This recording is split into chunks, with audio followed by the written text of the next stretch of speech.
Your mind is like a mirror, it is reflecting all this. You can see this one, but you cannot see this one because this one is behind the mirror. You must do one simple thing.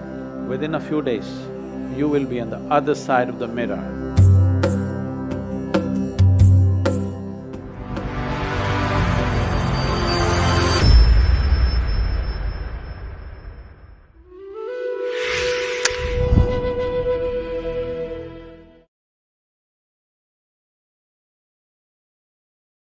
Your mind is like a mirror, it is reflecting all this.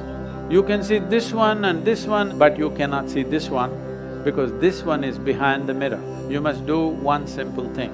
Within a few days, you will be on the other side of the mirror.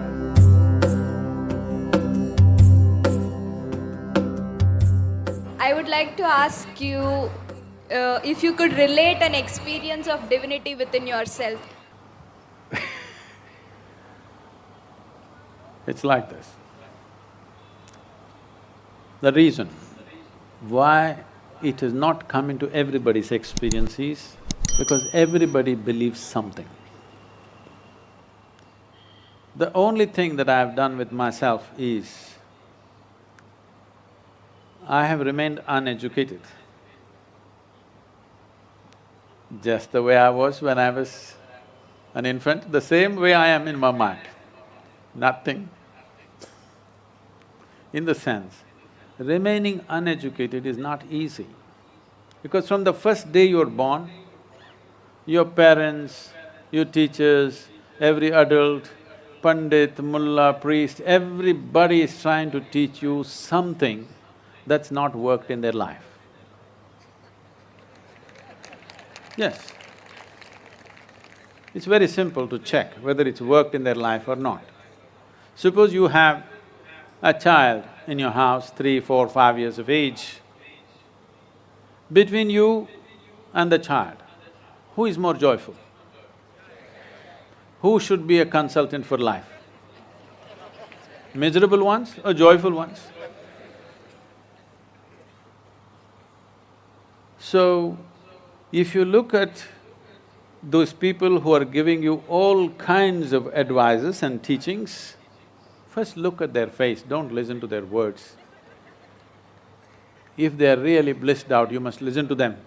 We must know how they got so blissful. If they're miserable, it doesn't matter what big things they are saying, the goddamn things have not worked for them.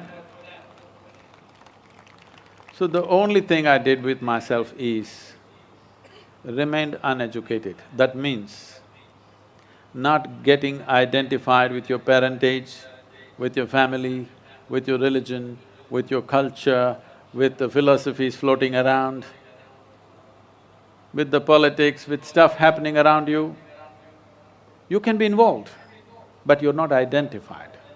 Once you're not identified, it is natural for human intelligence to turn inward and find this naturally.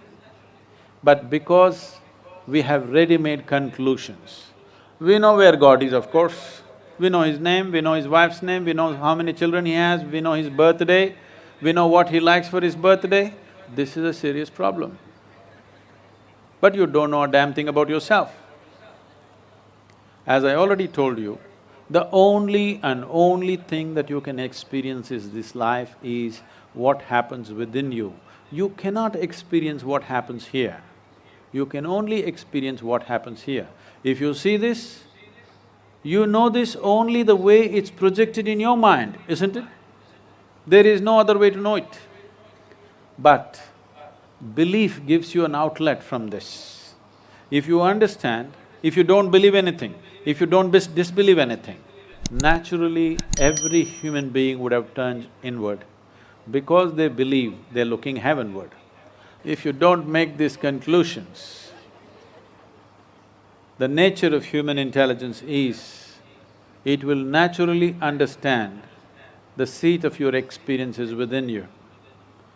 If you… right now, the way you're seeing the world is, your mind is like a mirror, it is reflecting all this. You're not seeing it here, you're seeing it within.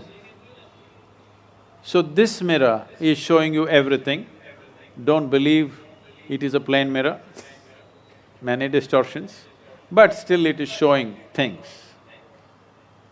But it never shows you who you are. You can see this one and this one and that one and that one and that one, but you cannot see this one because this one is behind the mirror. You must do one simple thing. I don't know if you will attempt this, but you try this. If you pay attention, right now you're sitting, sitting for 2 hours already, this is happening. When you stand up, a certain pleasantness spreads through you, not the relief of the muscles. Something deeper if you notice, a certain pleasantness happens. Or you've been standing for a long time, you sit down, a certain pleasantness happens. Or let's say you've been thirsty, you drink a glass of water, not the coolness of water, not the thirst going away, much deeper down a pleasantness happens. You lie down in your bed after a full day, you will see a certain pleasantness spreads through you. You wake up in the morning, certain pleasantness spreads through you. Because you're in a constant state, as I said, mental diarrhea, you don't notice anything.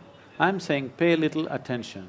Today, when you go home for dinner, wherever you go for dinner, you're a young girl, so I'll leave it to you. Wherever you go for dinner, don't eat till you're really hungry. Then food comes, wait.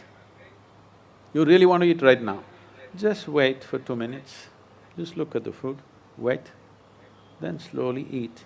When the food goes into you, you will see the entire body responds in a certain way, certain pleasantness spreads through you. You keep paying attention to this. Right now, it's not that you're completely ignorant of this, but generally most people don't stay with this pleasantness for more than 2 to 3 seconds. You manage to stay there, let's say 12 to 15 seconds.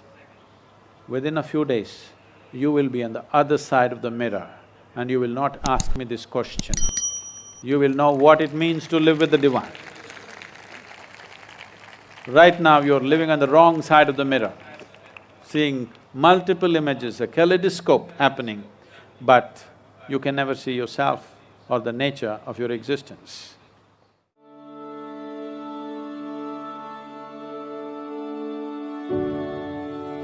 The processes of ecstasy were never written down. It is only in the presence of a certain being those things happen. The yogis have many ways of doing it.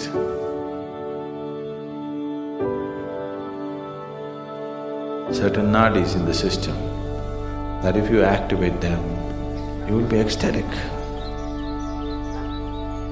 If this humanity overflows, then divinity will come in search of you.